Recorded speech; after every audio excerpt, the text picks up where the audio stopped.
Welcome to Euroforum UG, where we address Ugandans from Europe, USA, Asia, Africa, Australia, and all over the globe. We share experiences, opinions, and expertise on current affairs, educative lifestyle, religion, and family matters. Follow, subscribe, and like our social media platforms: Facebook, YouTube, Instagram, and TikTok at Euroforum UG. You can also join our live shows every weekend on our social media platforms. For more information, visit our social media platforms or email us at euroforumug@gmail.com or WhatsApp us on +4740 574040. Euroforum UG, communicating with peers. Good morning, good afternoon, and good evening to you all our viewers on Euroforum Uganda. It is the 30th of November 2025, and we are back again with your one and only host, Samantha Elf, right here in Finland. Today happens to be a very special day because it is the day that my sweet mama was born. So I'm going to request each and every one of you to allow me wish my mom a happy birthday. To you, my sweet mother, Mrs. Boris Munialo, happiest birthday. For me, your baby, Samantha, I thank the good Lord for choosing you as my mother, because it's because of you that I am who I am today. I wouldn't be who I am if it wasn't for you. Happy 76th birthday, sweet mama. I love you so much. I treasure you, and I pray that God grants you so many more years ahead. Euroforum Uganda, we are here today to talk about the invisible village, building community and support as a parent abroad. With me tonight are several people in the studio. I have 3 guests with me who will be taking us through. But before we do that, I would like to welcome each and every one of you for tonight's show, The Invisible Village, Building Community and Support as a Parent Abroad. Whether you are living in from the other side of the world or just areas across town, I'm more than thrilled to have you here. As parents living abroad, we quickly discover the old saying that goes, "It takes a village," still holds true, except our village isn't always visible because we create it from scratch. We search for connection, improvise, lean on people who later become family, and sometimes we do it all alone until we can't anymore. Parenting abroad can be exciting, it can be chaotic, it can be isolating, it can be beautiful, and also overwhelming at once. Tonight, we are exploring how to build that invisible village, how to find a community, how to ask for help, and more so, how to thrive as parents from far away from home. With me are incredible guests who know this journey firsthand. They'll be sharing with us their experiences, tips, as well as wisdom on today's topic. I welcome you to invite a friend, to invite another friend, and come. Let's talk and let's learn together. For Euroforum Uganda, I am Samantha Elf. Let's start our show. But before we do, I would like to request all my guests tonight to humble yourselves for a word of prayer. Mighty Father, I would like to thank you for this beautiful and wonderful day. Thank you, Lord, for your protection, your mercy, and your blessings.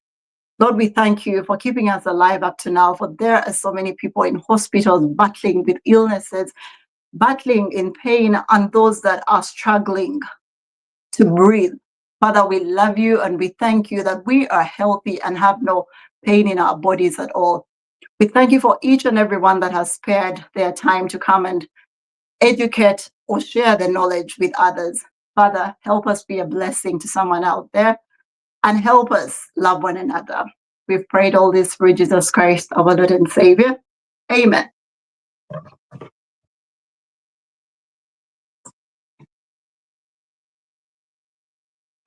Let's start our show by allowing my guests to introduce themselves. I'll start with the ladies. As the saying goes, ladies first. So I'm going to request a camera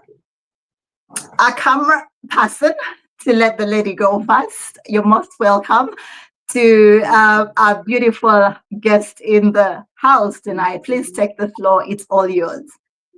Thank you so much. Thank you for having me.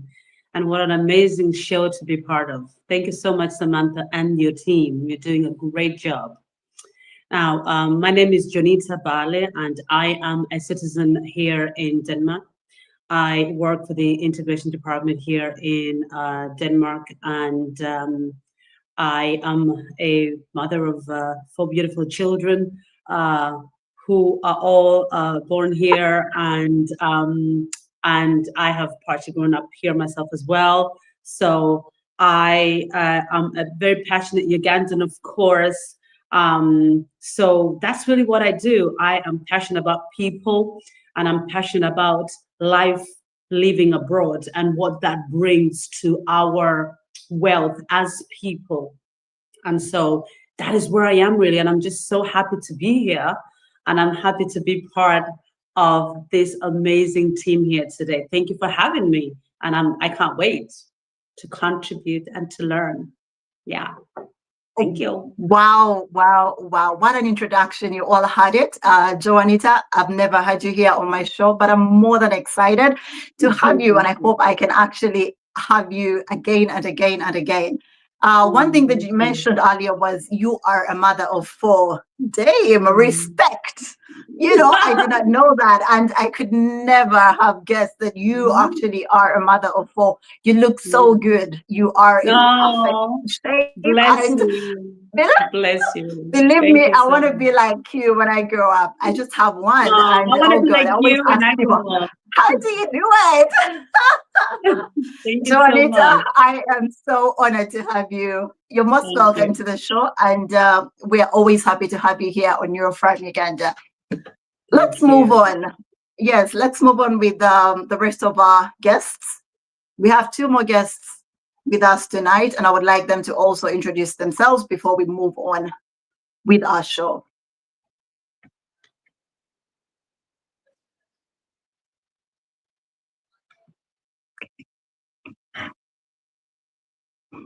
There he is. We have a gentleman, the man himself. He's Mwami Mukasa Owaye Didachi. I do not know, but anyhow, he will speak for himself. Please, the floor is all yours.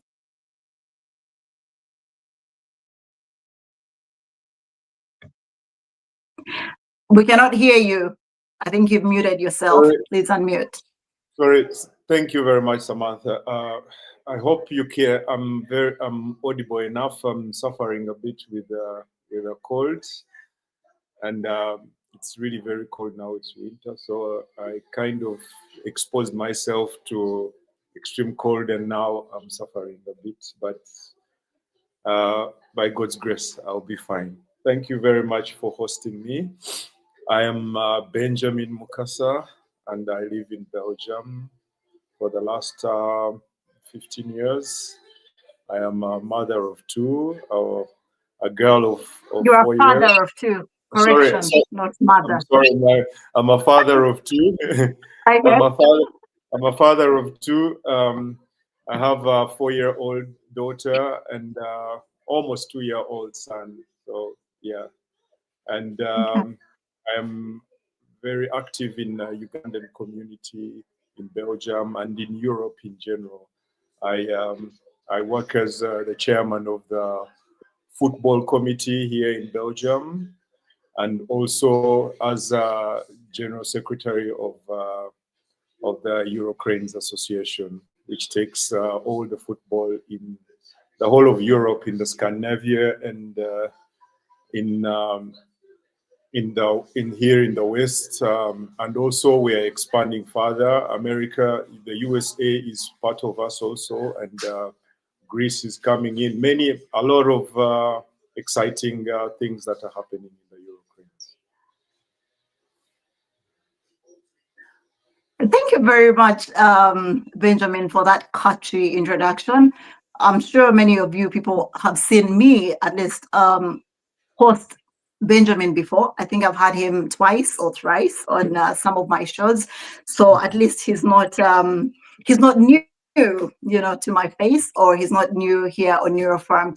Like you've heard from him, he's actually one of the big people that that are loaded. You heard he's the Secretary General. So for some of you that are looking out for information about Neurofarm cranes, he's the man to go to. Yeah, Benjamin, you're most welcome, and we thank you for always being a part of Neurofarm Uganda.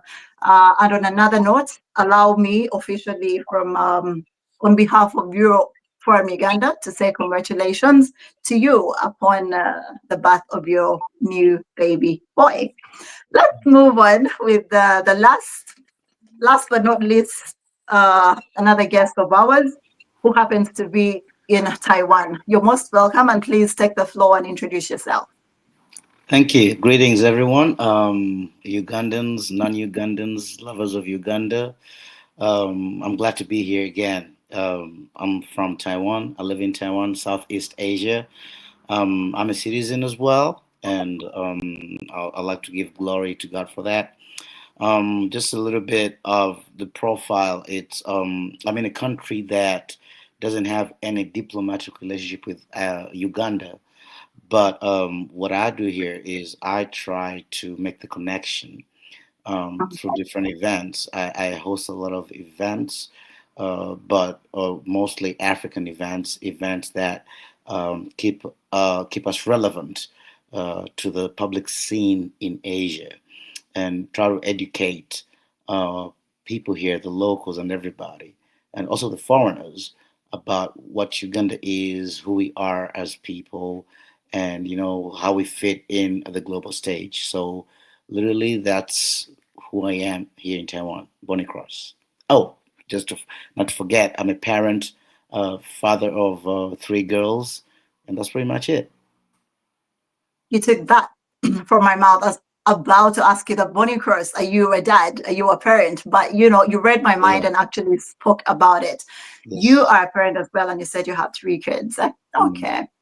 Yeah, so to all our viewers out there, the whole panelist tonight is composed of parents. We are all parents. I should say I'm the junior parent among all of you, and Joanita is a senior. Respect to Joanita. Yeah, in case of any parenting issues, I think we should have her as a consultant. And then Bonnie Cross, of course, comes next because he has 3. Then Benjamin, and Samantha comes last. Bonnie Cross, I love your name. It's Cross. Yeah. It reminds me of Jesus on the cross. Yeah, during the crucifixion. But I hope you will not get crucified as well because of that name. No. All right. Bonnie Cross, since you came on last, I'm gonna request to have you first. All right. I want to ask you, what really comes to mind when you hear the term community or village? What do you understand by a community or a village in terms of parenthood? All right. So in regards to parenthood, a community is, because I teach as well, and we teach about communities. And when we teach about communities, we're talking about people who they necessarily don't have to have everything in common, but they can at least live together in harmony and share the majority of whatever is there together. So that's what a community is for me. In regards to parenthood, I think is because when we talk about parenthood, we're talking about kids, children, and also our spouses. That's all what parenthood encompasses. And I'm thinking it's got to do with helping our children fit in the community we've introduced them to, or in the community that we live in, and for them to be part of it, and to grow up in it, and to come out as responsible people in that community that we've set up for them. Okay. Thank you. Thank you for your input on that one. Before we go on, I would like to ask Joanita as well. Joanita, can you please take me through, what an invisible village means to you. Could you please unmute yourself? Of course, I can unmute myself. I'm so sorry. Thank you. Yes, I mean, the invisible village to me would be what it says itself. The invisible village is that invisible hand that surrounds not only us, but it also embraces our children. It embraces us as citizens. It's that invisible hand that grabs us, carry us, and perhaps in some instances warn us against certain things. But at the same time, the invisible hand is, as you said in your introduction, that it takes a village to raise a child.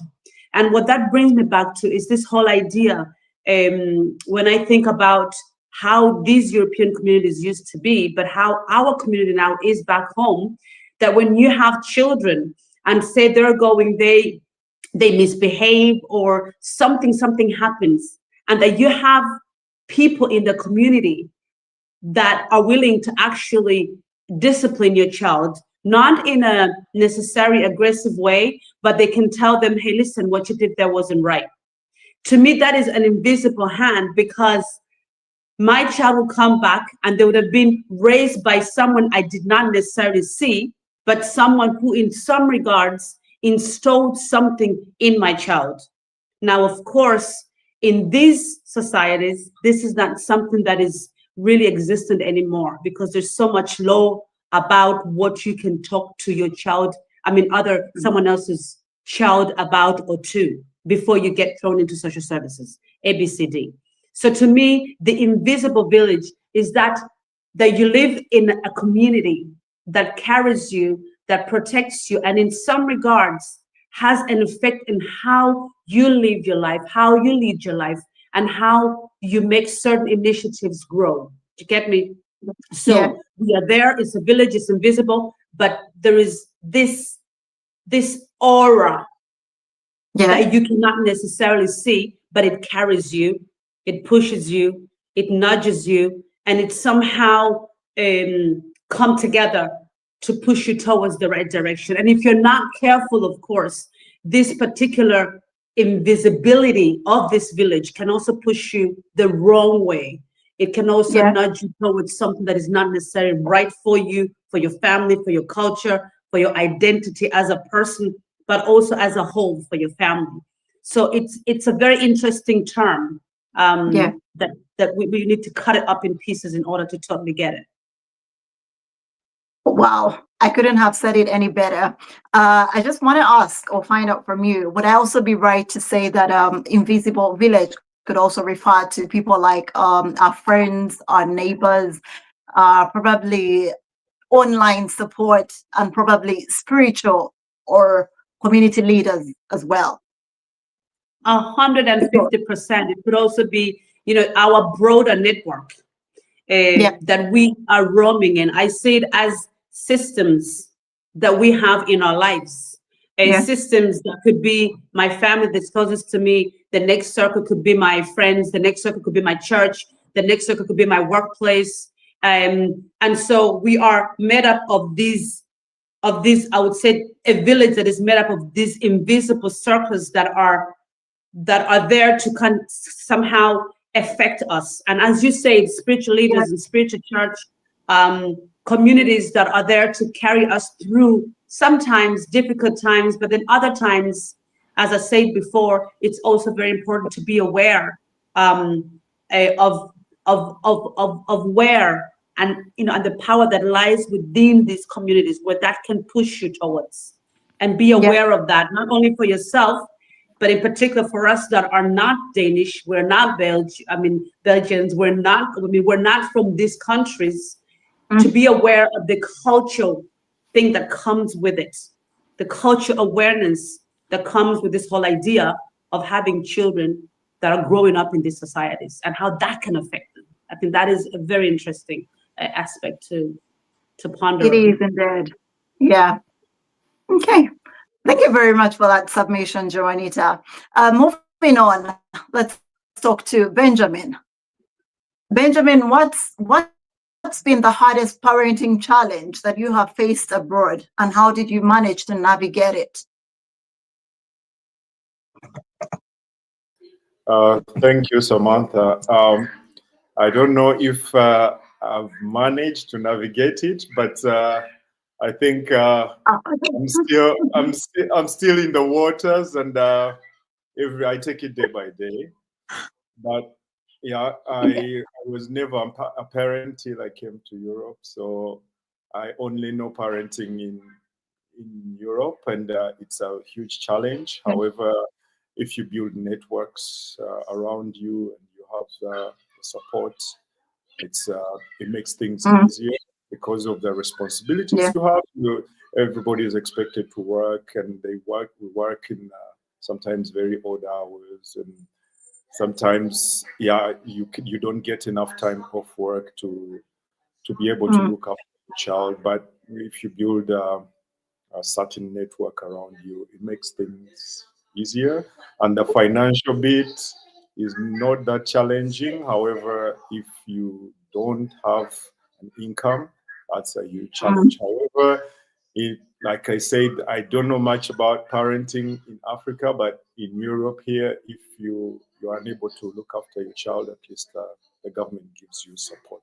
So basically, we really look at, as immigrants, we really look at building network and community around us, especially since community, the simple definition of a community is people living in one place, having the same characteristics. So we kind of look for people who have the same heritage, and we want our kids to grow in that, knowing that kind of heritage we have. Yeah. Okay. Benjamin, let me ask you this, yeah? Just like you said that you weren't a parent before you left Uganda. You've only known a parenting way abroad when you're here living abroad. I just wanted to find out from you whether, in your perspective, do you think that parenting back home in Uganda or Africa is way easier than parenting this side? And if so, what do you think? I can only make, back home, yeah.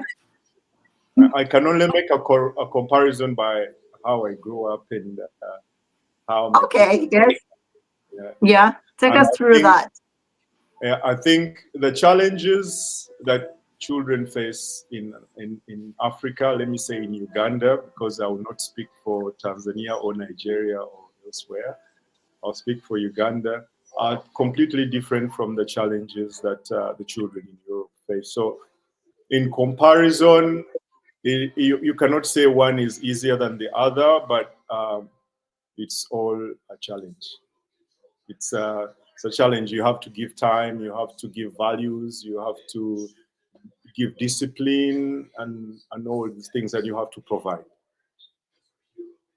Well, I was trying to look at it in a way that, back home we have a very huge support system that runs from, like relatives, aunties, sisters, probably cousins.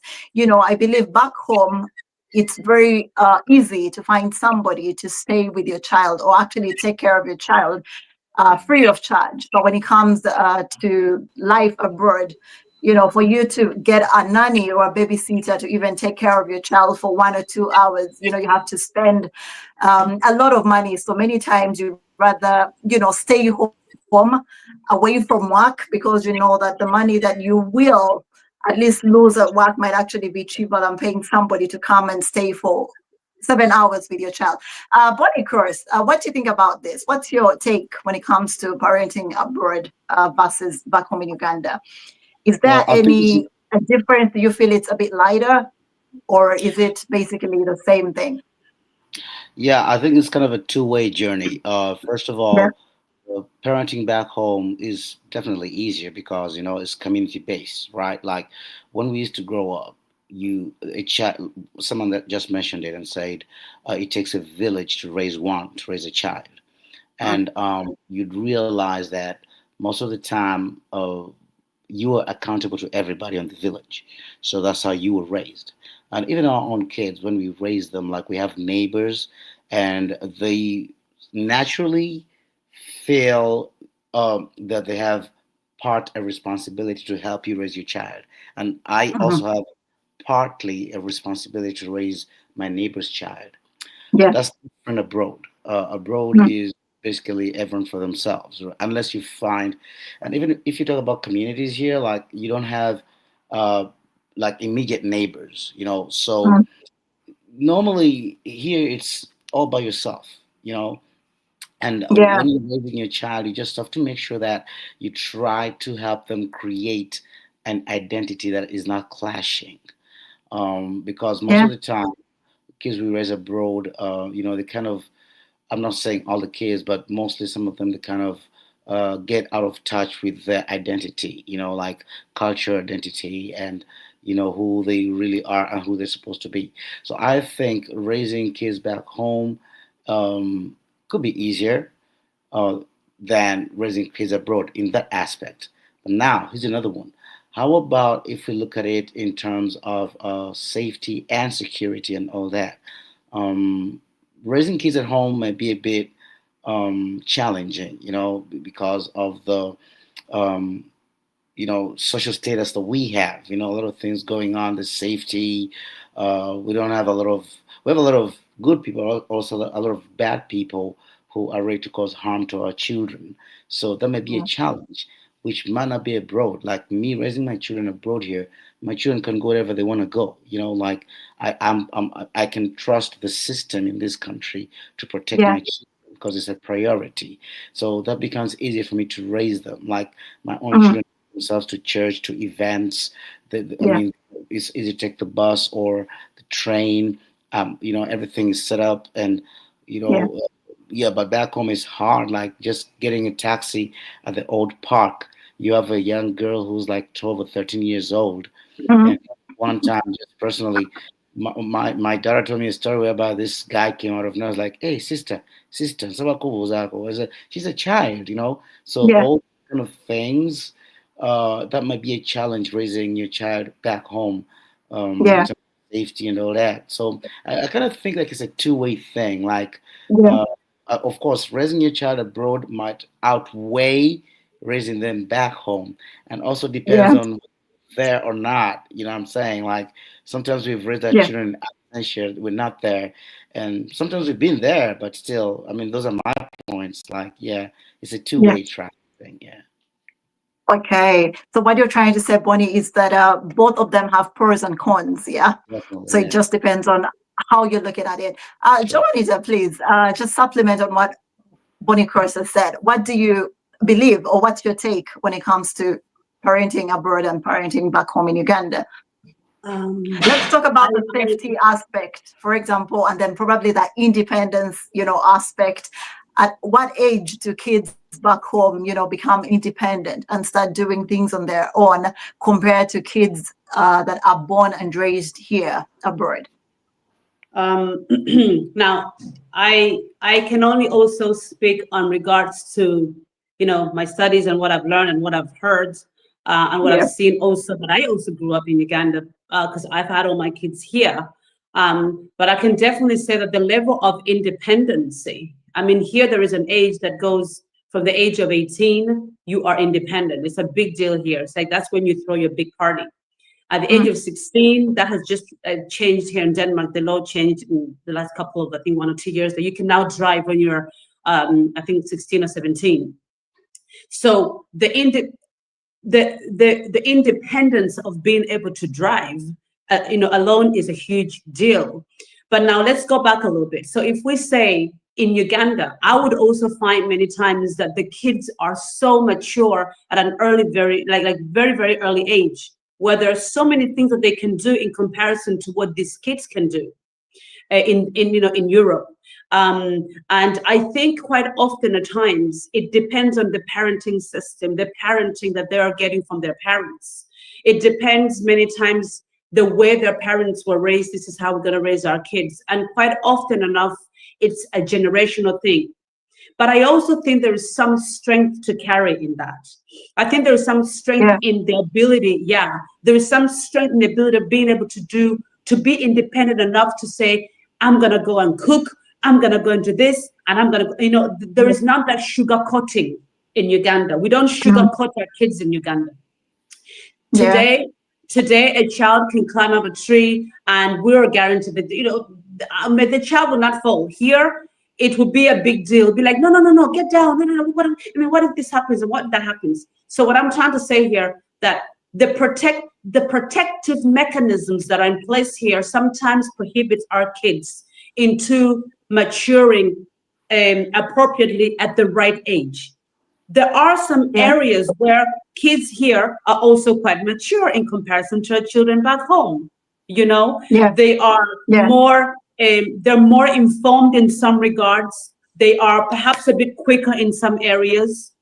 And the financial bit of it is also important, because here you have all the kids, they all have their gadgets. They are all, in-house with everything that is going on around the world, where you would find kids back in Uganda that may not have access to these things that our kids have. And so their knowledge of what's going on around them, their knowledge of being able to do the different things, have not developed as much as they should, because the the financial ability hasn't been there, And then we have the law. Law guides our kids here. We often say we give birth to these children, but in real sense, they actually belong to the system. Because that's right. Yeah, because they are so, we're so controlled by what the laws say, what the government say, what this say, and what that say. And the infrastructure here is different from back home. There's an infrastructure here that keeps you in check. Tutalo Gamba, we usually say here that kids in Europe are like a kufulu, they're like wherever you go, your kids follow you. It's like, even if I was to say, let me leave them here for 5 minutes and go to the shop, you have people that are peeking into your business here on a constant, because there's a law that when you discover, if you see a child being left alone or being whatever that may look like, if you have a worry about a child, a neighbor can call in and say, hey, listen, that child over there is not well. So it enforces us as parents to actually be more, and it removes the flexibility that might be there, like the flexibility that the Ugandans, if you raise your child in Uganda, there's more flexibility to push your child to mature in some areas of his or her life. Yeah. That feeling of I'm independent, I can do this, is not necessarily always there here. It's not, that opportunity is not given to us in the same degree. If it does, you as a parent have to stand tall. You have to stand, you have to be very strong in your own self to do that. One of the gentlemen there said before that the identity is so important, because when you know also who you are, when you put that in your kids here, and it's how you raise. Charity starts at home. So if I raise my kids to withstand certain things and to do certain things, this is what I'm gonna get at a later stage. And so while you have the systems pushing you here in Europe, and all the eyes are on you, it doesn't harm for you to create your community in the home and educate your kids on certain aspects on how things also can look like. You know what I'm saying? So there is rich and wealth to take from both areas. So both from Uganda, there is some amazing qualities, but I think it's a give and take. They can learn from us and we can learn from them. Yes. But at the end of the day, children are so important, and it's their well-being that should be the center. You really wrapped it up in a very, very meaningful way. And I just want to supplement on that and say to all our viewers out there that whenever we're having these shows, we would like you guys to always pick what you feel works for you and then leave out what doesn't work for you. Because like you said, every parenting journey is different, and every place, whether abroad or back home in Uganda, has its pros and it has its cons. So remember to pick what works for you and do you. Yeah, what works for Joanita might not work for Benjamin, and what works for me might not work for Chris. So let's move on. But before we do that, I just want to go and read our messages briefly. We have messages coming in here that say that Oops, just hold it. Sorry about that. I was trying to read the messages. Unfortunately, I think I can't read the messages. Oh yeah, there's one here from Kenneth Muyingo. He says, "Thank you, Euroforum UG, for the wonderful work you are doing." Thank you very much, Kenneth Muyingo. We appreciate you, and thanks for tuning in on Euroforum Uganda.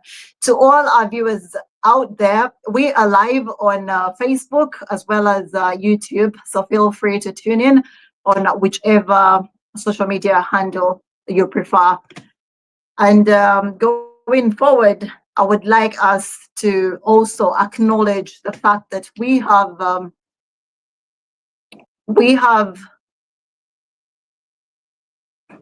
Vena Farm Lodge that's located on plot 12 in Buyenga near Buyege Catholic Church. And their website is venafarmlodge.com. Vena Farm Lodge, located on plot 12 in Buyege near Buyege Catholic Church. The website is venafarmlodge.com. We are still on Euroforum Uganda talking about the invisible village, trying to build a community and support as a parent abroad. Let's move on, continue, and talk about how we as the parents, because we had earlier that most of us here or all of us here are actually parents. So we are talking about how to maneuver through the parenthood sessions.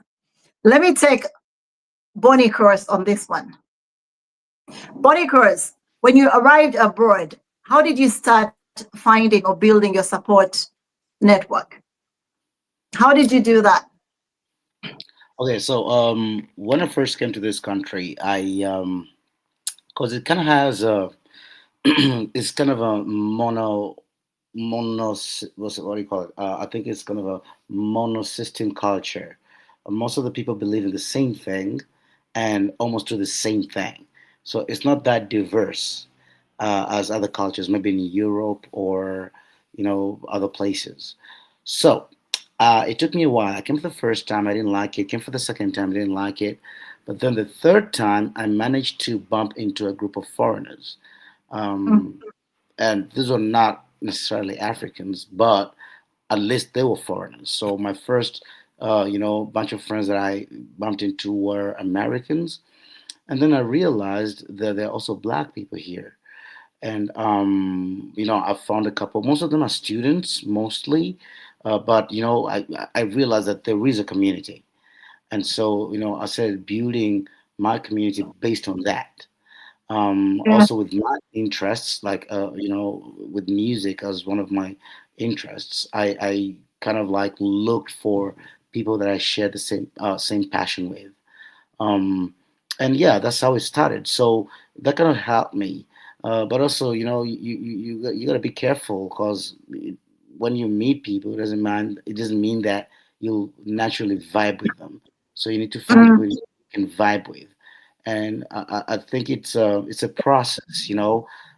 Today you might be excited that I've got a new friend, and you realize actually we do not share a lot in common, and so it takes a while. So it's so funny for me. Like all my friends are older guys than me. I've got a bunch of like older people who I look up to. They've been here for a while, and I learn from them. They've planned their retirement pretty well, and those are things I like to see. Like some people who travel abroad, when they come here, they get so excited, and they're doing a YOLO. You only live once, and I'm like, no, I need people who have set up systems in their lives. They have created their retirement packages. They have families. How have they managed to balance that, whether they have their kids here or not? And so that's how I managed to build my community support system. Yes. Bonnie Cross. Yeah, that was a very good submission. And before I let you off, I just want to know as well, how do you help your child stay connected to your home culture, language, or values? All right. Okay, cool. So actually, my children have just joined me here. They came in this year. And I thank God for that, because it was something that was heavy on my heart. Since they were all born, all I did was travel. I traveled a lot, and basically their mother. But by the grace of God, I managed to have them join me. But one of the things that we did before they came here was to brief them on what life is in general, comparing both countries, Uganda and Asia, Taiwan. So we told them, hey, listen, you're coming from Uganda where everything is free for you. You can do whatever you want to do. In Asia is different, like the way you deal with people. Here, there's a lot of, gotta be careful, things to do with personal space, touching and all that. So we had to brief them on a couple of things on how they can, live their lives here. And when they came here, so the connection is, first of all, in my house, we use Luganda. We rarely use English, but when we get out there, of course, we communicate in English with a lot of people, but in the house, it's Luganda. And, I've also tried to raise kids who have self-responsibility. They talk to their grandmother back home. They call her. They have access to all these things. So what we've done, we've told them, listen, we do not have to push you to have a connection with back home, but you have to make sure that at least once a week, twice a week, talk to your grandmother back home, talk to your cousins, so we keep that connection. And I personally think that this helps them to create their identity. Like, even though I'm in this country, like I could be here permanently or temporarily, but still I have to keep that connection, that culture connection with back home. So that is ingrained in their minds and their hearts. They know this pretty well. Bonnie, when somebody hears you speak, it's kind of hard to actually believe that you are a Muganda. You just said that you speak Luganda at home, yeah? And at some point, I was actually asking the Bonnie Cross, what's your Luganda name? What's your surname? But you did actually mention it. Bakuyitani. Okay, go ahead. Sekamwa ndi musajja wa Kabaka neddira mpeewo era tusibukawo mukono Kyaggwe. Okay. Muchala Joanita Bale. Obikkiriza, I do not know. My city Muganda. He just said a lot of stuff. I don't know. Bitufu, Mami Mukasa. Help me out. Because I'm just trying to verify if Bonnie Cross is actually Muganda. Because I'm in the same boat like you, Samantha. Even okay. Mwami Mugasa tuchaze. Omusajja Omuganda waba atambudde ng'Omuganda manyi Buganda is a very diverse let's say tribe and kingdom. So it doesn't necessarily have to be that a person is it came from, anybody can become a Muganda as long as they accept the culture. We're not talking about becoming a Muganda. We're talking about being a Muganda. We cannot just say we want to become a Muganda. We're saying if Bonnie Cross a Muganda. What did I see? Sabasajja Wangale. Amina. Sabasajja Wangale. Amina. What do they respond to that? Bagamba batya when you say Sabasajja Wangale? Wanji? Nabagereka agerekere Obuganda. Oh, okay. Yes. I've just learned that now. I didn't even know. I just thought like amen is always a safe place to go. If you don't know what to respond, just say Amina. You see, the Joanita and I were both, on the same page. But the two will say, okay.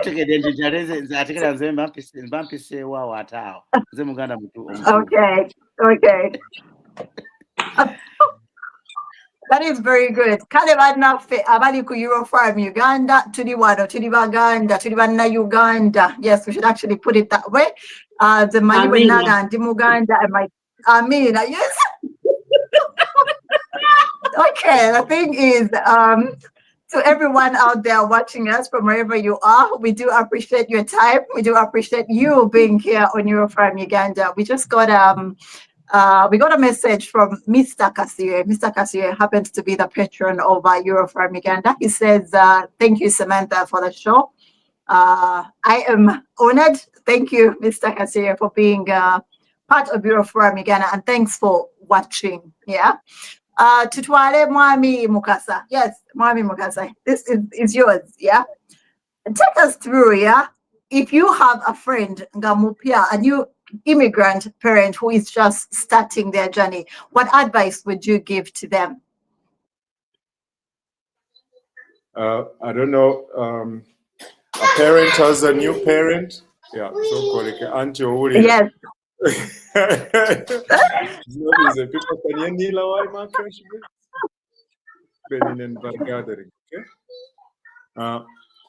A new parent starting the journey as having newborn obanga moving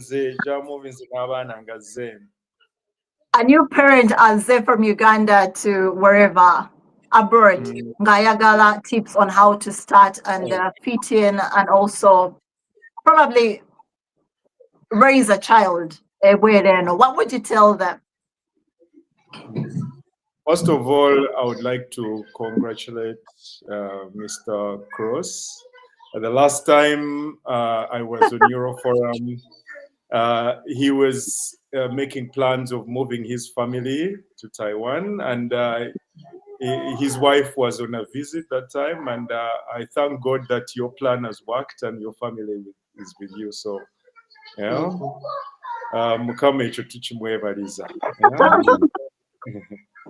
So as a parent, as a new parent moving kids, depends on the age, but if they are really young kids, I don't think it can be that much problem as long as you get your papers in order and you register the kids in school and you get a job and start working. Or if you don't have a job yet, then you go to Bajita Bachewa commune, commune doza Muzungu commune, then nogenda n'obagamba n'abaana webati ninobateeka mu ssomero, because it's mandatory that every child here in Europe has to go to school. It's mandatory that every child here in Europe has a sufficient basic living and food and clothing and all these things. So if you are not yet able to provide that, 100% the government helps you out. So basically get into the system as soon as possible. And then from there, you can start dealing with what the kids learn from the social interactions they get, which is apparently the hugest challenge. What they hear from their schoolmates, what they see on TV, what they hear from everywhere, what they teach them in school. That is something you need to follow on very strictly. You have to, in case there is something that you don't appreciate, you have to let your child know that it doesn't matter whether Samantha is doing it, but as long as you are my child, you ain't gonna do that. Things like that, and then you teach them basically. Yeah, that is the biggest challenge, because when we migrate, we find a different culture here. We find totally different community here. So to have your child grow up in what you want them to grow up, I think you need to be very careful and controlling what they do and what they see or what they choose to do. Yeah. Okay. Thank you very much, Mwami Mukasa. I don't know why I really love calling Benjamin Mwami Mukasa, but I think it just sounds really nice. But Mwami Mukasa is my grandfather. Okay. And Chala Mukasa is my grandmother. Okay, so you took the name from your granddad. Yeah. Are you just teasing? Okay. Kale, thank you very much, Benjamin. Before we move on, I would like to ask our guru herself, yeah, the one and only lady in the house, Juanita. Yeah, what's your take on that one, please? Please Yeah. add on to yes. Yes, What I'm gonna. advice, what tips would you give? My tips now. I'm gonna go a bit. I'm gonna move a bit backwards in terms of Okay. Mr. Mukasa, Obamwami Mukasa, brought us to a stage of, where we're in, and we're gonna look for work and look for connections in terms of school and getting the kids settled in. And I totally agree with that as well. But I would also want to submit the fact that when you come into a country where they don't speak English, you have to know before you even board that flight that where you're going, there is no such thing as we're going to speak English. If you're going to Finland, if you're going to Belgium, if you're going to Denmark, if you're going to Sweden, these countries do not speak English. What does that mean to you? When you come here, you need to learn the language before you can enter and penetrate the system. Because that's one of the most important things for you to be successful, for you to be okay, for your kids to actually also be able to integrate into the system. You as a parent also need to speak the language. And it's not an easy task.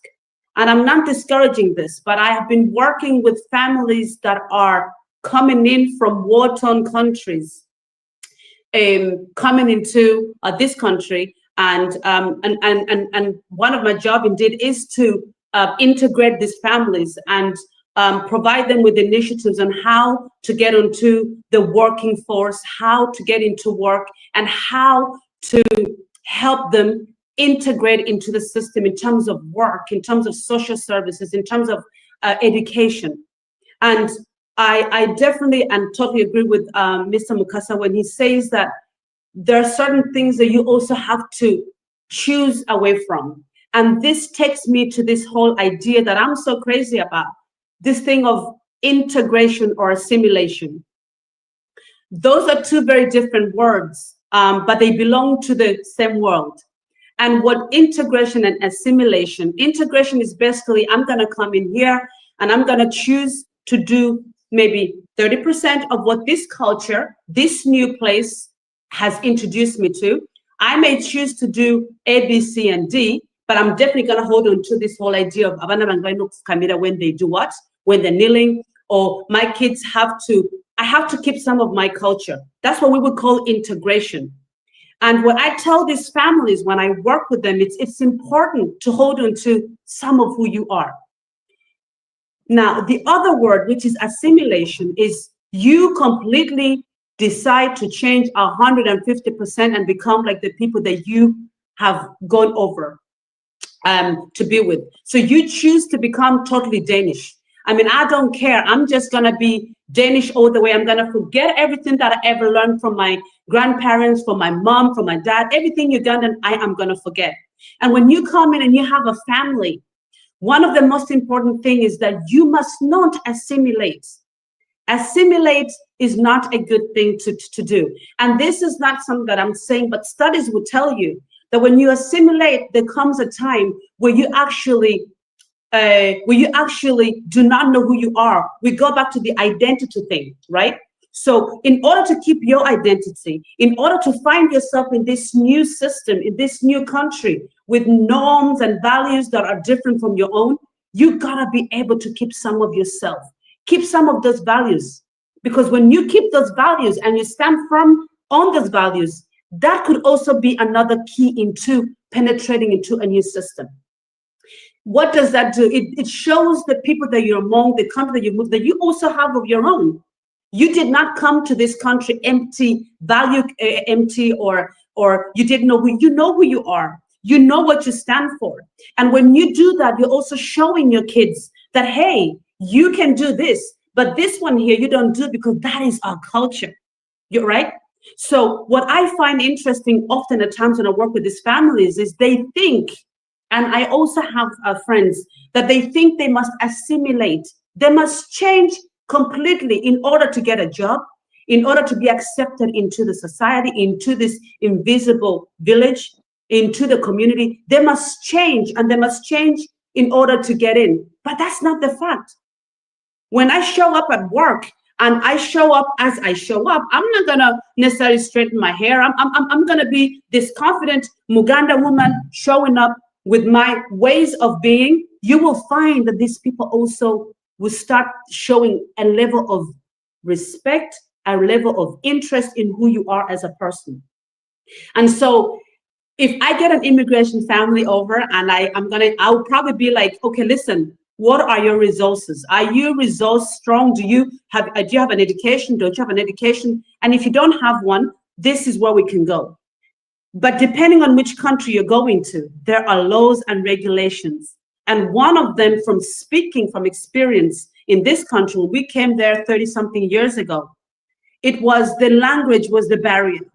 The language had to be taught. Even my grandma had to learn that language. Because when you don't learn that language, it's the key to get into the different areas of that society, you know, and then to know your rights as a person coming in. When you have those things in order, most of the times it's all about you, Wengo Muntu, your willpower. And remember, as a parent, what you choose to do about your circumstances and your situation, it rubs off your children. It rubs off your children, right? So when they see mommy is fighting hard, dad is doing this and that is doing, oh, this is all right, then that's what you do. And in this relation, I'm gonna share a small personal story, if we have time, 2 seconds. When I moved back from the Republic of Ireland, where I had lived for 15 years, and that's where I had 3 of my children. They could not speak a word of Danish. They could not speak a word of, they had never lived here. But I remember when I came back, I knew, having lived here since I was a kid, I knew that the language was so important. So the first thing I did was to buy them books, to take them to libraries, to create connections and networks, to not watch English the television 24/7, but to put on Danish programs, to introduce my kids into a society that is new to them. But it was important that I also showed them that whole idea of when you get the language, then you can get in. You don't get this by just sitting home. You need to go out and mingle, right? You need to go and look for areas where you can connect, so that way your kids also connect. Right? So yeah. That is my take on it. We as parents, we carry so much responsibility when it comes to this whole thing. But the funny thing was, to me, when my kids came here, and I hadn't been here for a while, so some of my Danish was a bit I remember they then, now after attending school and being here for 6 months, they were now the one catching me out on my language that was wrong. But mommy, that's not right. That's not how you say ABCD, right? So yeah. You need to follow on as a parent, as a family, you know, and get yourself acquainted with which society you're in and why, you know, and the opportunities will come. They will come. Yeah. Yeah, they'll match your energy, you know? Joanita, thank you very much for that, you know, addition. And before we move on, I just want to add onto what you've just said. I've picked 2 things from what you said, and the first one was learning the language. You know, like you said, if you go to a non-English speaking country, then the very first thing that you should always think of doing is learning the language. I'm going to give an example of Finland, you know, as a case study. When you come to Finland, no matter how many years you live here, even if you've lived here for 30 years or 20 years, yeah, as long as you fail their language exam, you can never get their citizenship, right? So I remember coming to Finland in 2015, and the first thing I did, of course, when many people were applying to go and study, they want to do, I hear, business courses, they want to go and try all kinds of courses.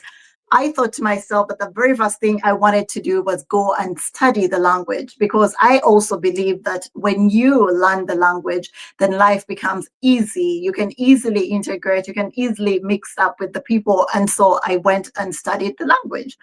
During the Finnish language study, I remember meeting a Nigerian guy that had lived here for 17 years then, and he told me that, you know what, this language is impossible. You can just never learn. I've lived here for 17 years and I've done the damn language exam or test for over, 11 times, and I've never, passed it. So I told him that, really, is it that hard? I do not believe that anything is actually impossible. I told him that, okay, what I'm going to do is I'm going to learn the language, and I promise you that I'm going to pass it in a period of less than a year. He told me, if you pass it, I'm betting, I'm putting 300 euros. Yeah. If you pass the language exam, I'm going to give you the 300 euros. And Nigerians, they're very competitive. Yeah. So I told him, okay, let's do that. So I studied, and we had 4 different modules. It was module 1, 2, 3, and 4. And after the 4th one, that was my 11th month of being in Finland, I went ahead and sat for the language exam. And guess what? I smashed it all. Yeah. But because the law in Finland says that you cannot apply for citizenship unless you have lived in Finland continuously for a period of 4 years, I had to wait until I was here for 4 years and then apply for citizenship. Yeah. So that is what I did. And before the 4th year elapsed, I think it was about 5 weeks to the end of my fourth year here, I actually was granted citizenship, and I got it at that. So the very first thing you have to do is, you need to think smart and play smart and learn the language. That way you can get to any heights that you want. The second one was you spoke of values. Yeah. What values are you as a person trying to abide? When I came to Finland, Finland is a place where sauna. I don't know if you guys have sauna as well, in your countries. I'm sure you do. But anyway, in Finland, it's a very big deal. And people here go to sauna like nude. You have to be nude. So if you're coming from one family, let's say your husband's family and your husband's brother's wife happens to be the same family, so you can all go to sauna nude. And I was like, hell no, I cannot go to sauna nude.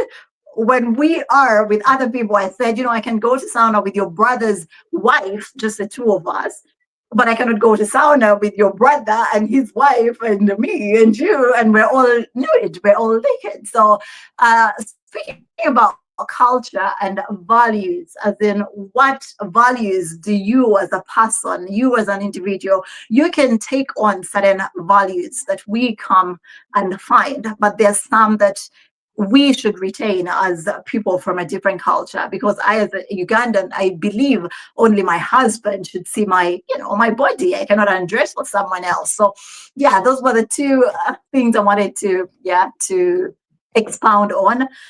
Things that Joanita has spoken about.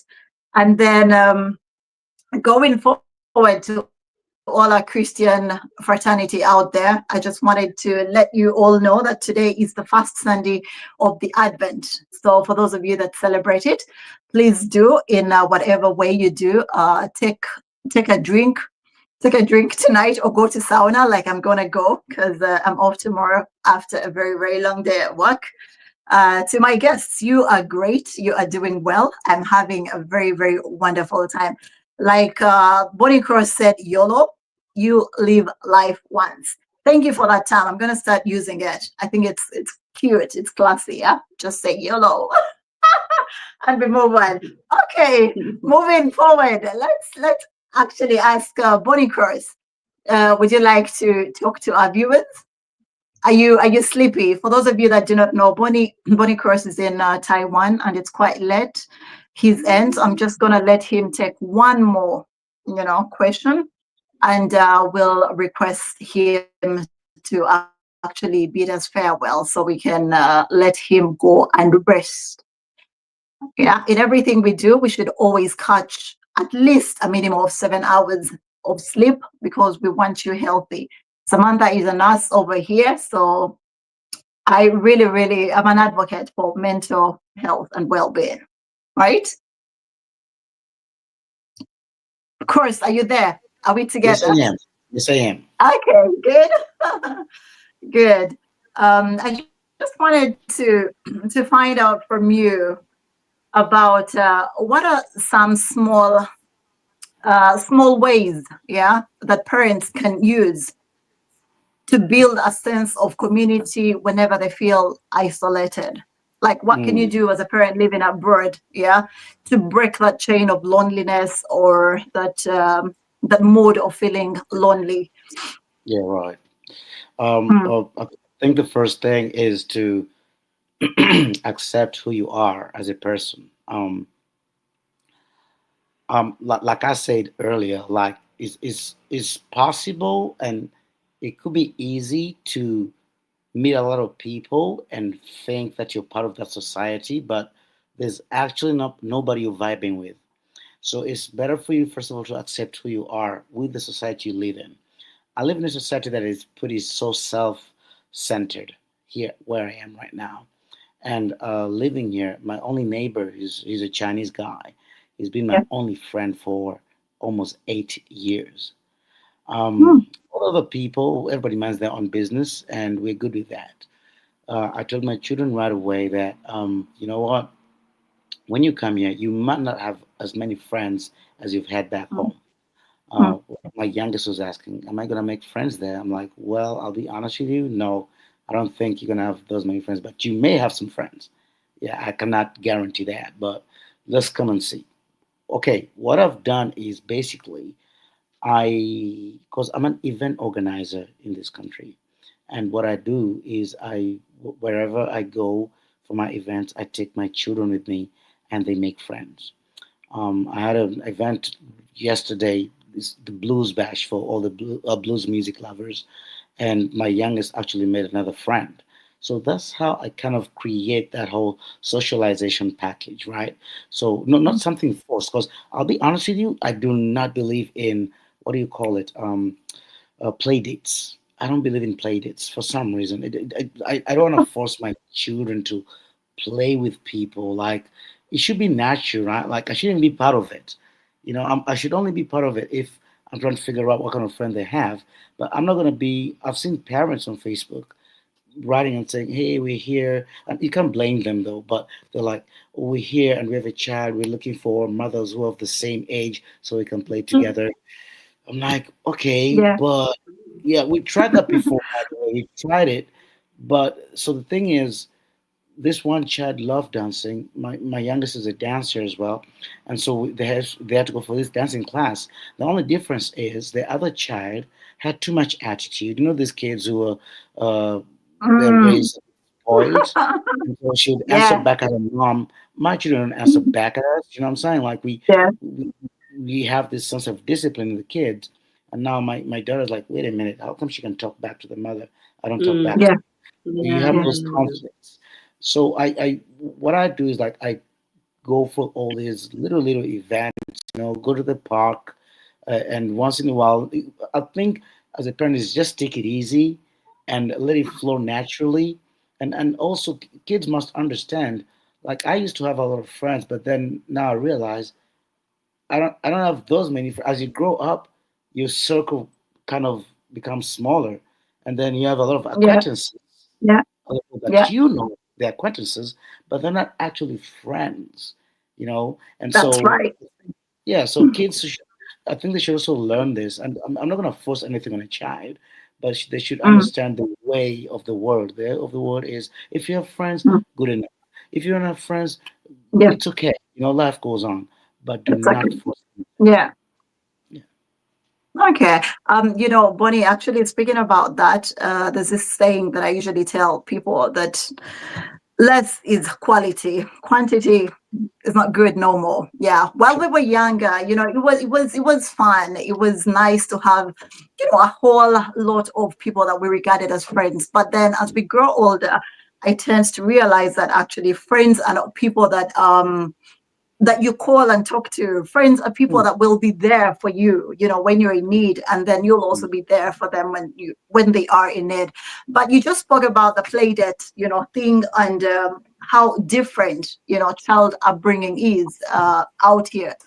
And you reminded me of a scenario where, I have a son, and my son's friends used to come over to a house, and before you know it, they would call you by your name. They're like, Samantha. And I'm like, hey, you cannot call me that, call me, my son's, say, for example, Bonnie's mom. That's what I told them to do. Yeah. So everyone, the moment they come in, they tell me, good afternoon, Bonnie's mom. I'm like, yes, good afternoon. How are you? Because I found it so awkward for a kid. Just imagine an 8-year-old, they come into your house, put their shoes off and their jackets, and they already go by, hi, Bonnie.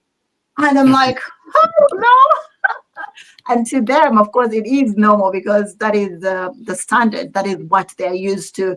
But because we come from, an African setup where we are brought up to respect, our parents and more so our elders, I find that very, very awkward for somebody to just go. Imagine you go to your neighbor or your friend's place and meet their dad in the sitting room, and you're like, hello, Benjamin, and then you just walk away, And I'm so glad that I actually did that, because now all my friends, all my son's friends, know that, and that's how they address me, and I'm happy with it. Yeah. Yeah. Okay. So, Bonnie Cross, I would like to thank you very much for your input, for your knowledge, and for your time. Thank you for always being a part of Eurofarm Uganda, and thank you for always coming up whenever you're called upon. I would like to send you off. I would like to wish you a very, very good night, and send our love and regards to your family. Thank you. Thank you so much. I'm thinking one time we should have a family forum where we have all the kids, everybody in, and that'd be awesome. That's a very good. Yes, that's a very good suggestion. Very good idea. We should. I hope Moses has heard that. He should actually hear it and help us. Maybe through Eurofarm Uganda, we can always, organize ourselves and just come and bring the kids. Everyone will be speaking in different languages. One speaks in Finnish. The other one says. Organized chaos. An organized chaos. Again. All right, guys. Have a good night. It's been a pleasure. Good night. Good night. Protect you and bless you all. Bless you all. Bye. Good night. All right, that was Bonnie Cross all the way from Taiwan. Bonnie Cross had to leave because it's actually very late his side. I do not know what time it is. Joanita, do you know the time in Taiwan right now? I'm sure it's about midnight. Midnight, yeah, past midnight. I thought as much as well. Yes. Okay. To our viewers still watching us, we do appreciate you, and thank you very much for being part of Eurofarm Uganda. We are still going on with this intriguing topic, the invisible village, building a community and support as a parent abroad. Like we told you earlier, we're all parents here on the show, and one of us here is a mentor. She's a guru. A hot lady that you cannot actually expect. I want to be like her when I grow up. Mommy Benjamin, Mommy Mukasa, Oriontia Stebo, Chiri Burunji, Chiri Chitia, Chiri okay. Okay, good. As we move on, I would like to send a shout outs to my colleagues, fellow hosts on Eurofarm Uganda. I want to say that you make working with you such a pleasure, and I hope you had a beautiful Sunday. Wishing you all a pleasant week. Mukama abakume mwenneyo gye muli, abateeremu obwangu mu byonna bye mugezaako okukola. We have another. Amina. Okay. I love it. Amina. Yeah. I was trying to read the message. I was trying to read our messages. We got a message there, but I think I lost it. Katugende maso sebone nyabo. Yes. Ogambia again, Amina. Then I join it. Next time, that's my second. That's Jabba Sabira, no problemos. Okay, good. Chirunji, umanyi wano oluusi bampita mu Pastor Samantha. Amina. Hey, sorry. Co-pastor. The co-pastor. Oniko pasta, exactly. Kati Mwami Mukasa. Mwami Mukasa, yes, Mwami Benjamin. And njagala otutwale through, yeah? Have you ever struggled with balancing your cultural upbringing with the culture your child grows up in? Like, have you had those moments of a struggle where you have to balance your culture and the Belgium culture? Samantha, nganzo mbuze ebibuuzo bikambwe nnyo.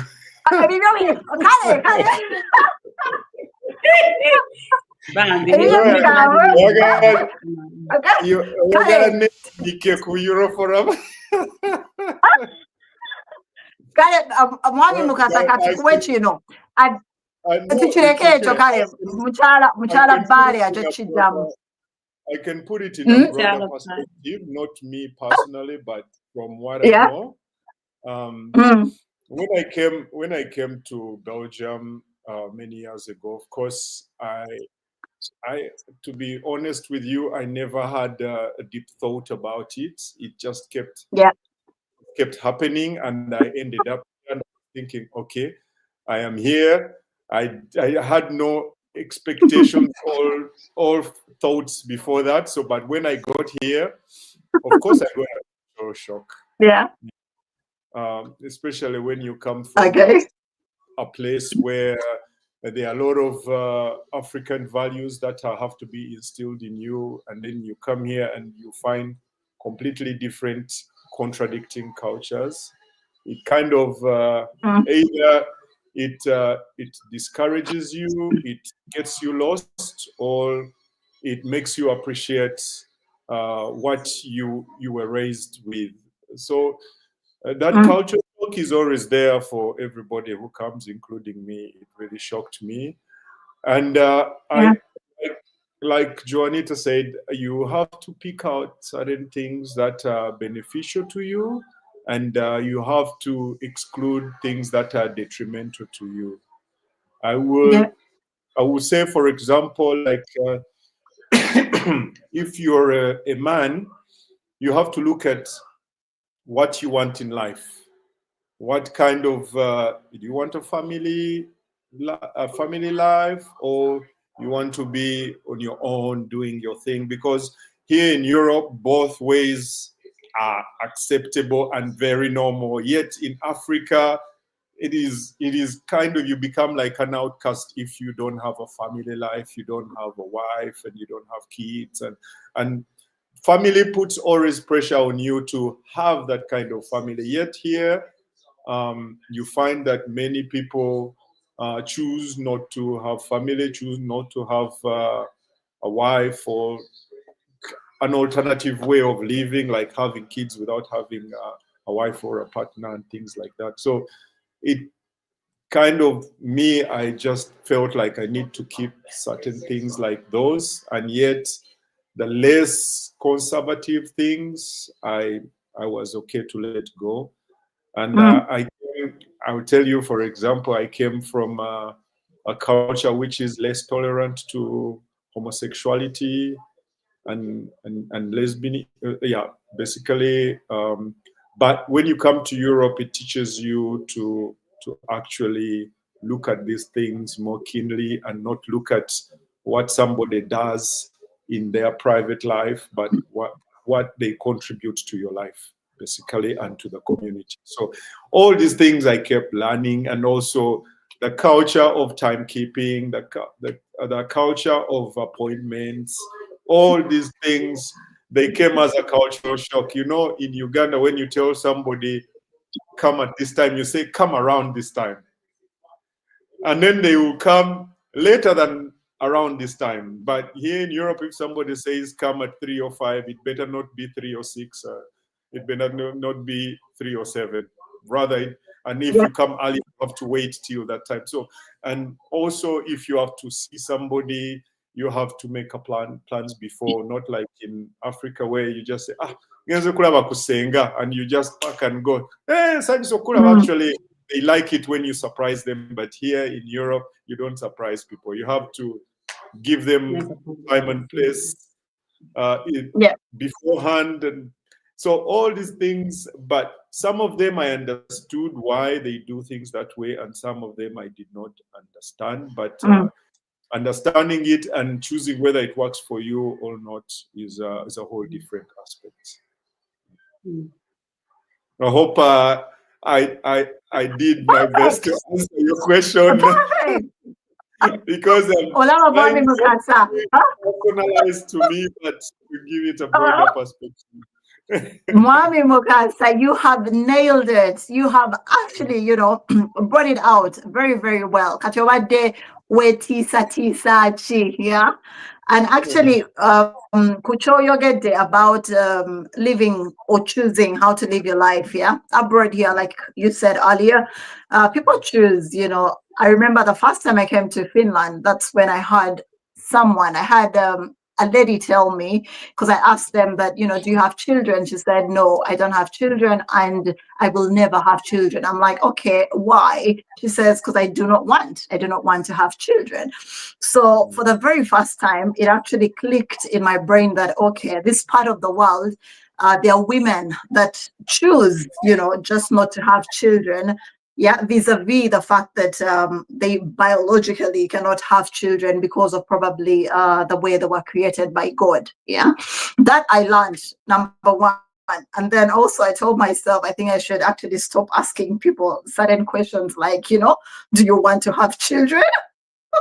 Because back home, it's kind of normal, like Benjamin said, that, back home, it's more like a must, everybody expects you to actually have children if you're a woman.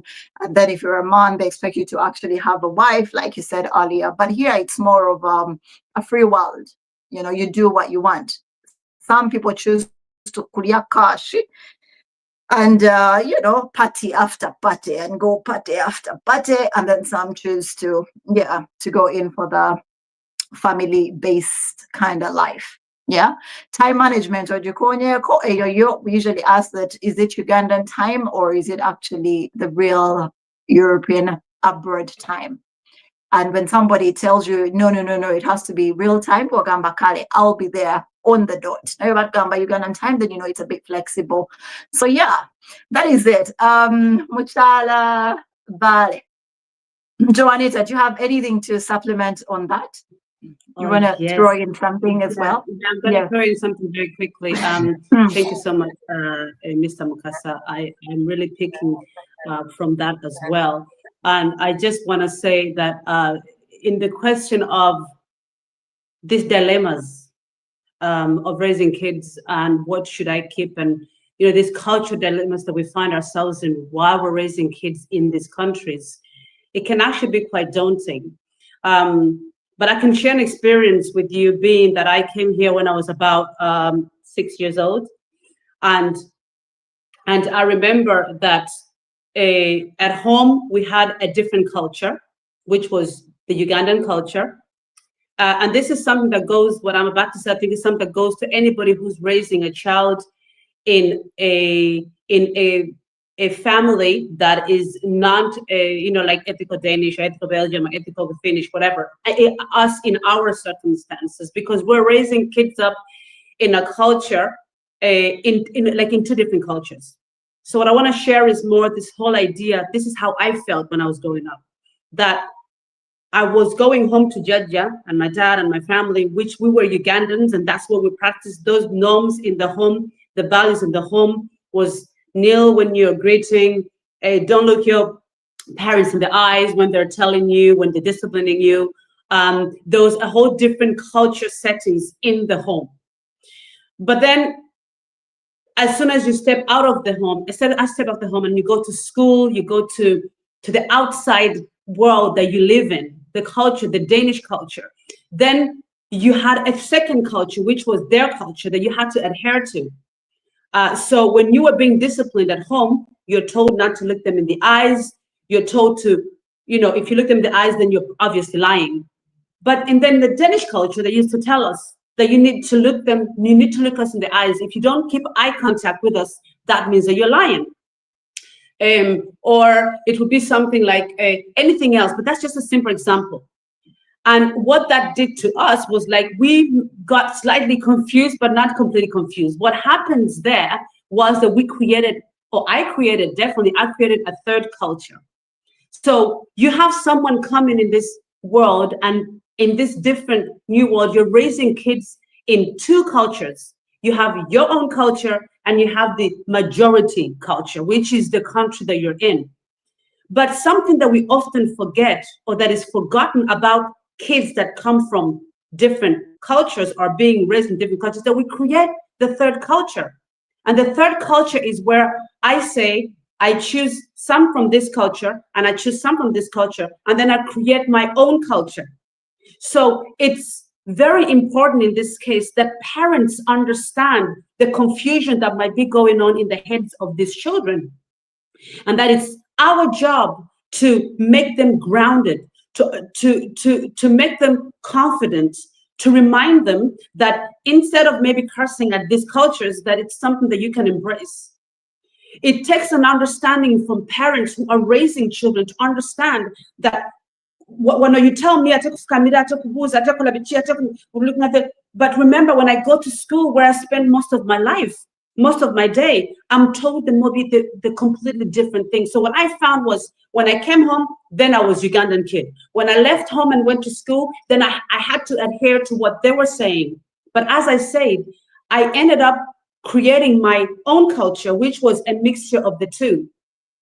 But again, it goes further. We then also have to look at how is our education system set up. These teachers that are teaching, do they have an understanding of culture? Are they culture awareness? Do they remember that we are not completely Danish, that we have kids that have something else and something else? And so what I've often said, and I've often advocate for, is having teachers being educated in culture awareness, and not saying things like, you are lying to me because you are not looking me straight in the eyes. But remember, the child is not looking you straight in the eyes because mommy and daddy and Jaja has raised them to not look you in the eyes.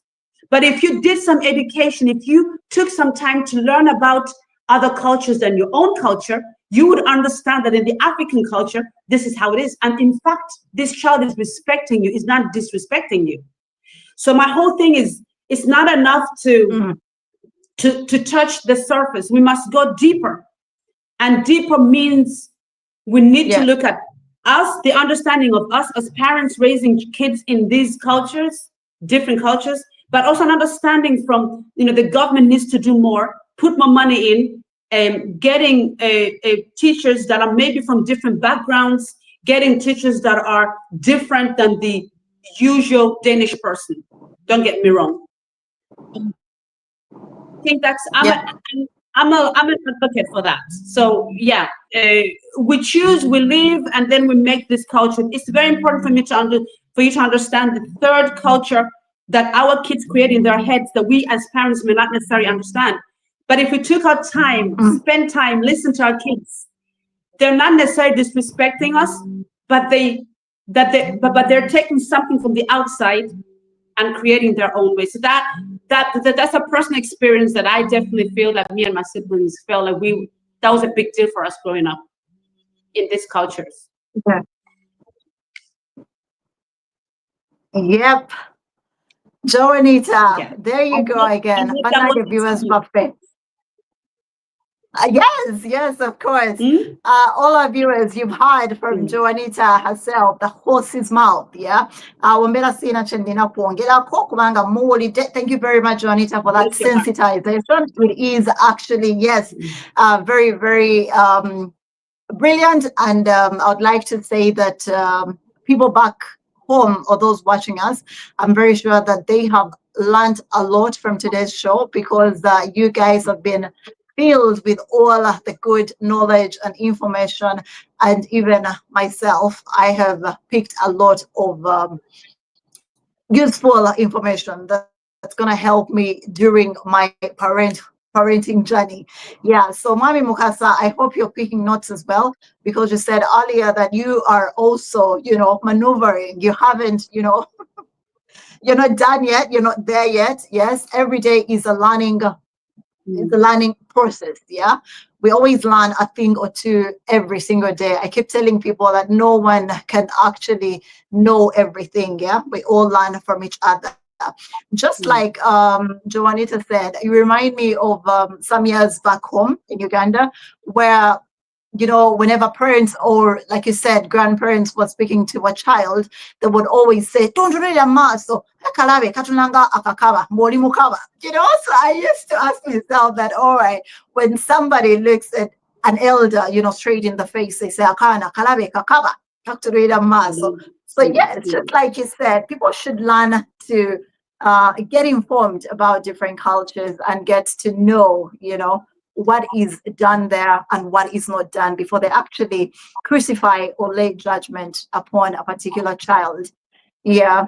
As we wrap up our show, as we move on, I just want to tell all our people out there, especially people in Uganda, that Vena Farm Lodge, located on plot 12 in Buyege, near Buyege Catholic Church, under the website name of venafarmlodge.com. For those of you that are looking out to lodge or to farm lodge, it's a farm lodge, yes. For those of you that are looking out for accommodation, feel free to book Vena Farm Lodge on plot 12, Buyege, near Buyege Catholic Church. Yes, let's move on as we wrap up. We're now getting to a session where we shall have a final reflection. And during the final reflection, I want to start with Benjamin once again. I hope this time you won't say that I'm giving you a hard question. I hope it is actually an easy one for you. Benjamin, Mwami Mukasa, if you could go back in time, what would you tell yourself as a new parent abroad if you had to go back in time? Okay. What would you tell yourself as a new parent? Before my apologies before I tackle your question, my host. I apologize. I introduced myself, and one of the things I introduced myself was as a member of the Eurocranes Association, and as a general secretary, and it would be a very big disservice if I don't say something about them, because it's a very big part of my life, and it's a very big part of many people's lives in Europe, including Euroforum, and because Eurocranes Association, this is we started this association back in 2017, and we wanted to bring people together through the umbrella of football. And for now, we've been evolving as an association, and the countries that are part of us have been also evolving as well. And we are very proud of the member countries, how they have developed and how they've progressed when it comes to football and the activities that we have around football every year. And then it comes to the highlight of the tournament itself. After all the teams have spent months and months and months of preparation, we come up together to play a very competitive tournament, which is called the Eurocranes tournament. This tournament, it rotates every year. We have it every year, but it rotates in different countries. And it started off in Germany, and then it kept moving on to the Netherlands, and it went to Denmark, and it went to Norway and Sweden, and last year we had it in Finland. And this year we had it in Finland, and next year we're having it in the Netherlands. And apparently we have 8 members, but we have France, we have Greece, and we have also, I think the last time I spoke to our spokesperson, they told me also Austria. So this year there's a chance that we're going to have 3 new teams coming in. So for next year we're going to have probably 11 teams. that are participating. So every year there is a new team that comes. The last team to join was Finland, and we were glad to be in Helsinki this year, and we had a very good time, and it was a great tournament, and Denmark turned out the champions. And we so kudos He wasn't guys. here, And, Joanita. He wasn't here, Takulimba. Yes, he wasn't here. And at this tournament, it starts basically on a Thursday and it ends on a Sunday. So Thursday normally is arrival day.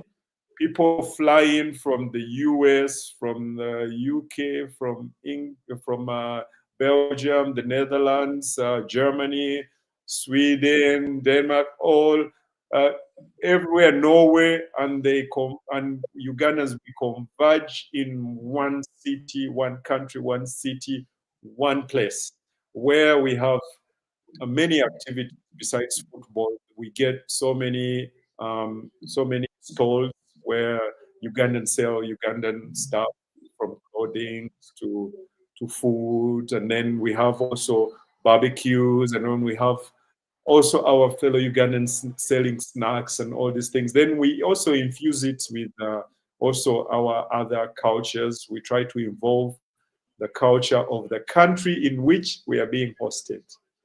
So, and then that is the Thursday you arrive, people can go out and meet and mingle. And then Friday is the beginning of the tournament. We start playing. Group matches, and then on Saturday we play the semi-finals and the finals. And then on that Saturday night we have an African night. So we take our time to arrange all the matches and the venues where our people who are traveling from all over the world are going to stay. And we recommend hotels. We always try to put everything in one locale.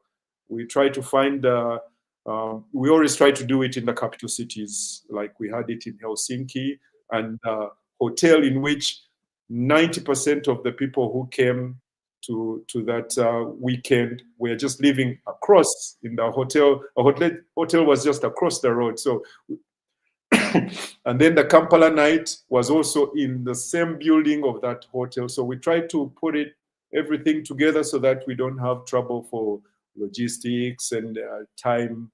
It takes a lot of time to move from one place to another, especially if you are against time and you're in a new place. So, but the highlight of it all is that you get to meet Ugandans, thousands of Ugandans from all over the world, and you meet, mingle, and exchange contacts, and a lot of things happen. A lot of friendships are made. A lot of old friendships are renewed. There are some people I get to see when I spend like more than 20 years. Maybe we went to school together in primary, and say, oh yeah, I remember you, or we used to live in the same village many, many years ago. And then you meet the person and you're like, oh wow. So it's really nice and warming that we have this tournament, and it is also supported greatly by our embassies, the embassies in Brussels, in Denmark.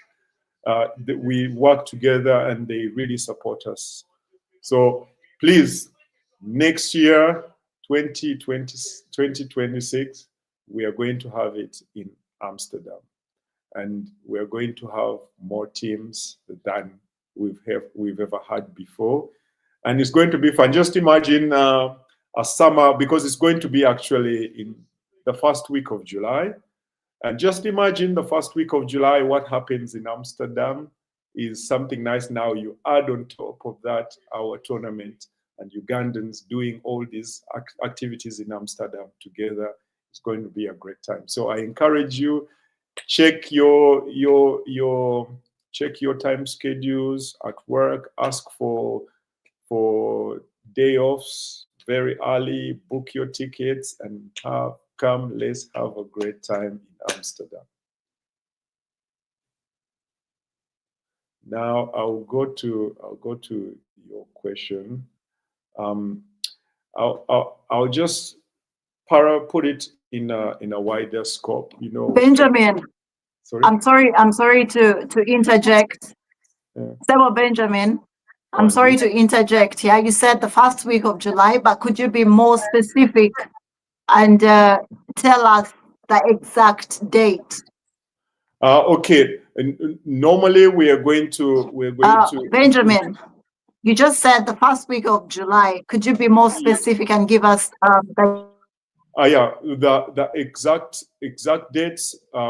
They are apparently it is from the 3rd and 4th of July, but because new teams we had already booked the venue, the stadium was already booked, but because more teams have come in at the last hour, let me put it that way, at the last hour.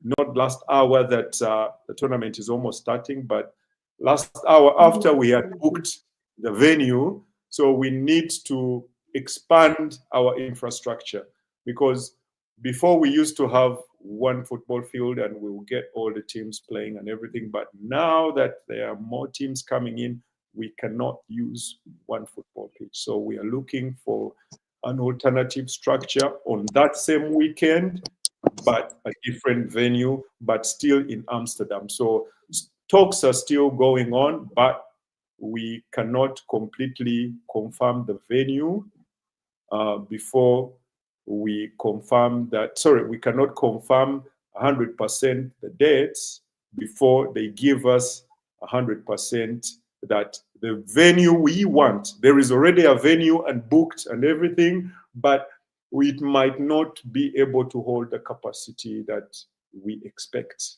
All right. Okay. Yeah, so we are looking, apparently, actually, this is not even a week-old new project that we are doing to look for a new venue. So I cannot categorically say, but if you book between the 4th to the, so it's either the 4th or the 11th, but it's still within the first week or so of July. However, if we don't manage to get a bigger place, we are going to work with that one, which is already confirmed of the 3rd and the 4th of July. So that is inside information I'm giving you guys. Thank you very much. Yeah, Benjamin. To all our Ugandan community or fraternity, you've heard it from the General Secretary himself. Sorry about the fact that he cannot state the exact dates as of now, but the dates will be communicated to each and every one of you at a much further date. Yeah, but all you should know is that next year, 2026, the Euro Cranes is going to be playing this time in Netherlands, and like you said, it will be the first week of July. Yeah. Right. Let's say 75% is going to be the first week of July. 75%. Okay. Because right. So even the new stadium we're looking for, we are specifying that this is the weekend we want, because we had already confirmed it with the teams. So we don't want to change.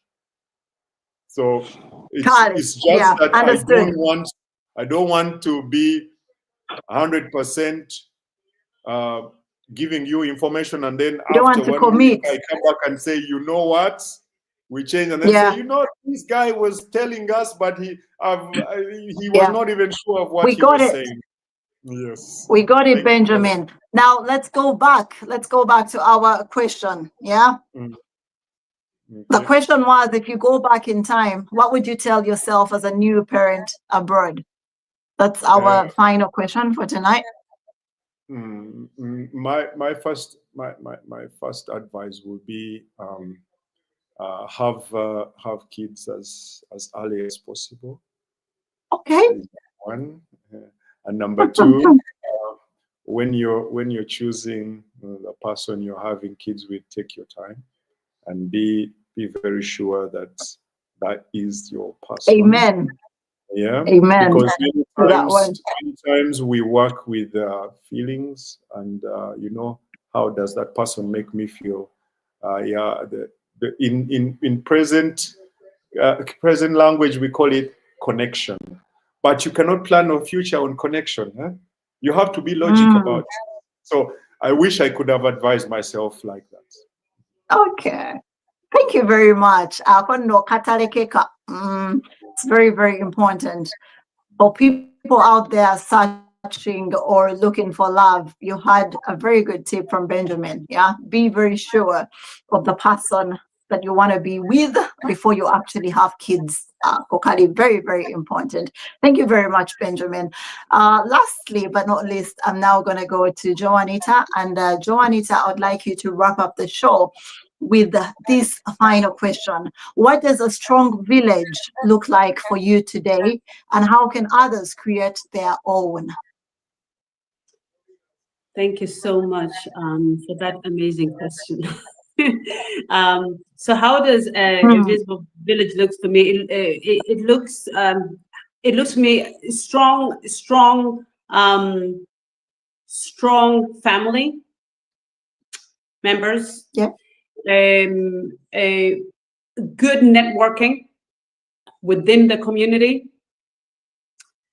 It looks like I don't take limitations for an answer. Okay. It looks like I know my rights. It looks like, yes, it looks like I don't want my kids to go through what I went through, so I'm gonna do all the fighting and make sure that they know their rights. And I'm not gonna allow color to be the reason why I don't get ahead in this system. And it also looks like education. Because once you are educated, and once I know my rights, and once I know who I am, once I can do these things, there is nothing that is going to stop me. Nonetheless, God must be the center in everything I've just mentioned. My village looks like God is in everything that I do. And so if I don't put him right, my network will not work. If I don't put him right, my friends will not work. If I don't put him right, my parenthood will not work. If I don't put him in the center of what I do, what I am, I cannot succeed. But I also believe that God gave us a heart, a mind to use these things. Yeah. So I cannot intimidate God by not using it. I must use it, and I must grab every opportunity that I have as a parent living abroad. And I definitely don't take that as an excuse for not doing the things that I'm supposed to do. So that is how my network looks like. That is how the Invisible Village looks like to me. What was the second question, my love? I don't remember. It's so beautiful, Joanita. And no, there was a second part. There was a second part, Samantha. Yes, I'm going to say it. Yes, I'm going to say that before I tell you the second question, I just want to say to you that I really, really love Joanita, and I want Joanita to be my friend because I love God as well. Amen. Joanita, yes. The second question was that how can others create their own? Go out and network. Other people, Go out and do your networking. Don't stay inside the house and think that things are going to come to you. Because in these parts of the world, there is nothing such as I'm going to serve you. Here, you get up and you serve yourself. Here, you get up and you take what belongs to you. Here, we say self-service. Here, you have a buffet. If I can take it as, once again, I'm going to go back to the element of God. When you see God's table, I see it as a buffet. I see it as a buffet where there's a lot of dishes: cold hope, cold love, cold grace, cold courage, cold acknowledgement, cold redemption, cold all these things. So it's up to you and me to get up and go to that table and say, what do I need today? I need hope. Okay, so I'm going to take hope. When I take hope, what do I need to do to hold on to hope? I need to speak to Mr. Mukasa, because I know Mr. Mukasa has gone through certain things. Maybe he can give me a bit of a experience, tell me something. I need to get hold of Samantha because I know Samantha has gone through something. She's been here for a while. I'm going to use my network to create that hope and to keep the hope going. So if it's new people coming in, you got to know your surroundings. You got to know, where can I go and get the support that I need to get? Because nobody was born an island. No man was born an island. Where I am, where Samantha is, where Mr. Mukasa is, where everybody is, we all got there because someone down the road gave us a helping hand, a smiling face, someone who nudged us in the right direction. So don't be afraid to ask for support. Don't be afraid to ask for help. You've got this, and there's nothing that is impossible. However, this is a big one. Don't forget God in the process, whichever God you serve, but don't forget him in the process. Preach it. That is what I have to say here today. And then I also have to remind you, Mr. Mukasa in particular, because you're a new parent, that, you know, with everything in life, we get a manual. When I got my table to set it together, I got a manual. When you get the telly in the shops, you get a manual. I'm speaking to anybody that is a new parent here today, or that is venturing out in parenthood. I speak to myself as much as that. The only thing where you don't get a manual is when you become a parent. When you become a parent, you don't get a book in your hand telling you on page 5, this is what you do when the child is showing annoyance. On page 6, this is how you change a diaper. On page 5, this is what you do when the child doesn't understand that in my culture you have to kneel when you say hello. You know, you get no manual of how to do things and when to do them. So don't be too hard on yourself. Do your level best and seek God in everything that you do. And then use your network. Use your network. Yes, that's what I would say that is very, very important. So don't be hard on yourself. Everything will be good. We're all born to be something amazing. And whatever you are today, that is also amazing. And keep pushing. Don't give up. That's all I had to say. All right. That's all you had to say, and you have said it. You have said it well. Yeah. Joanita just preached, you know, a few minutes ago. Yeah, she said it, that put God first. But I just want to add and say that do not sit back and think that because she said put God first in everything you do, you need to always remember that God helps those that help themselves. So much as you're putting him first, you should always remember to put in the extra work and extra effort as well, so that he can come through to you.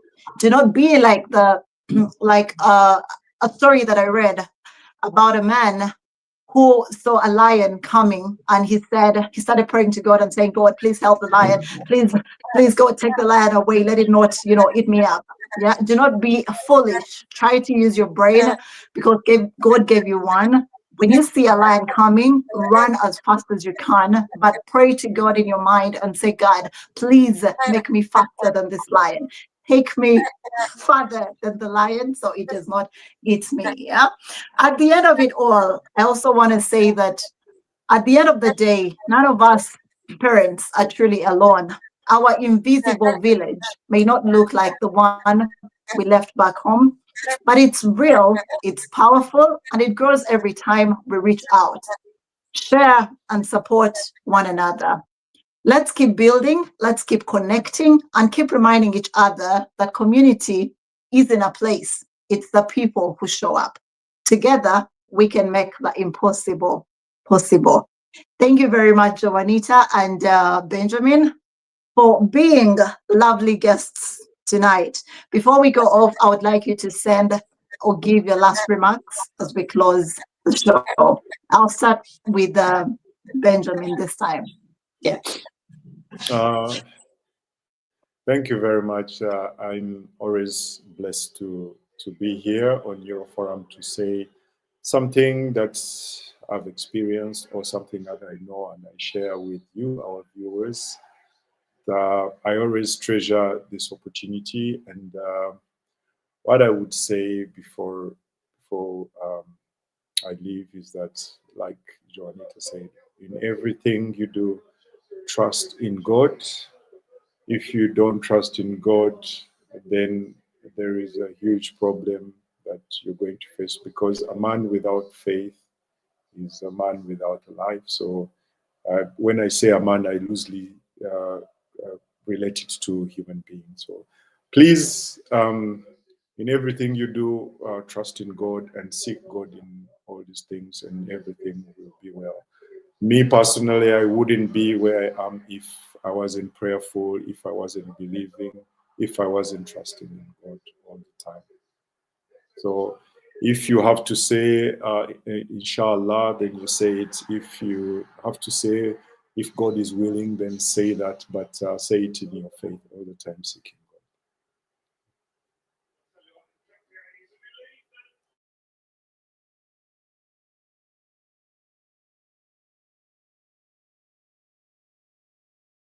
Our gent in the house, Mwami Mukasa Benjamin. He's a very, very humble and soft, gentleman.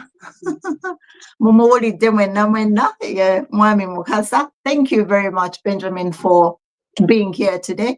And just a reminder to everyone out there, mark the dates. Yeah. Eurocranes will be in Netherlands next year, 2026, and it will be taking place in July. We do not know the dates yet, but you will be informed at a much later date. Madame Joanita, the floor is all yours, and give us our last remarks before we close. So first and foremost, I just want to thank the UG Forums, the team. You guys are amazing. Thank you for giving me this opportunity to share a bit of myself and a bit of knowledge that I have. It's always wonderful to be able to give out. And as I often say, an experience not shared is an experience wasted. And so whenever we experience something and we don't share it, I feel that's a wasted experience, because there comes a time where these experiences must be shared to either enlighten, educate, or save someone else. And so you have given me that opportunity here today, and I just want to thank you for that. And then secondly, just as Mr. Mukasa also said, I totally agree that God is and should be the center of everything that we do. And if you are an immigrant family, if you are a parent that is in Europe raising kids, finding it frustrating and hard and annoying, just remember that, as I said earlier, that we learn as we go. And when you put God first, everything else will come. Use your network and don't give up. Okay, and if you're in a country where they need that language, you go get that language so that you can show your kids that this is the way to go, right? And so once again, I just want to thank you for having me, and I hope that I can once again at another stage share what I have, because I have so much. Samantha, you've been an amazing host. Thank you so much. For every Ugandan that is out there or not Ugandan, you guys, thank you for cluing on and being on. And UG Forum, once again, thanks for having me. It's been an enormous pleasure to share some of me with you. Thank you so much, and God bless you. Thank you very much. Before we go off, I just want to send a vote of thanks once again to our leader, our team leader, Moses Mugisha. I do appreciate you, and thanks for keeping us going. Once again, I am Samantha Elf, all the way from Finland, your one and only host tonight. Thank you for being with us, and for now, until next time, we're out. We love you all, and God bless you. Thank you.